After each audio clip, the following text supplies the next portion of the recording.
All right, that was the sound we just heard moments ago as the city of Lviv declared an all clear after the air raid siren went off about an hour ago. It works in two ways. You get the air raid siren, and then you get the all clear. They sound very similar, but everybody here has an app that tells them whether you are in danger, the air raid siren is still active, or you're clear. That was the all clear. Let's just discuss a little bit about how this works. Just before we got on air, you and I both heard air raid sirens. There's an app that people have here that tells you that it's still active. And then while we're on the air, it could happen any moment now, it could happen in half an hour, we'll get another set of sirens that are meant to indicate that there's an all clear. The app will turn from red to green. So what does the air raid siren actually tell us?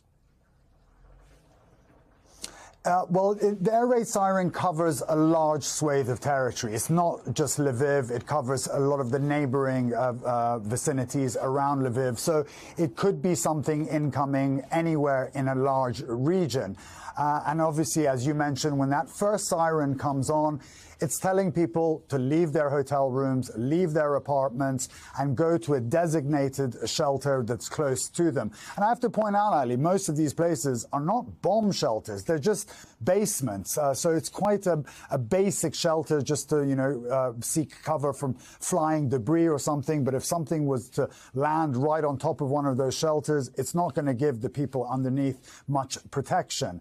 So once they hear that first air raid siren, down to the shelters, and then, as you mentioned, you'll get a second air raid siren and a warning telling you that it's safe and you can leave those shelters. But that's also one of the causes of anxiety for all those people that are seeking refuge here in Lviv.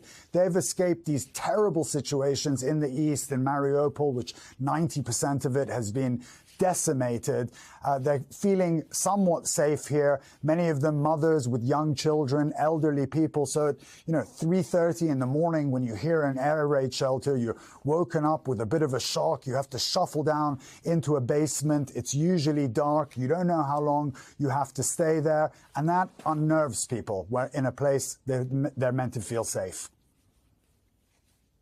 And I came in today during the day, and you're right, there's nothing about this city that you would think is a city under siege or under attack. People are really going about their lives. It's quite busy. It's a stunningly beautiful city architecturally. But you were talking about these places people go into, these shelters. I think there's one right over your shoulder there. They're just common places. They're not bunkers typically.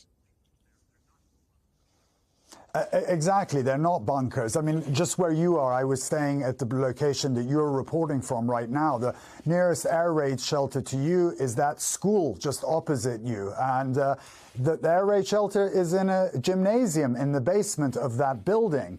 And you see the look of anxiety of people having to go there.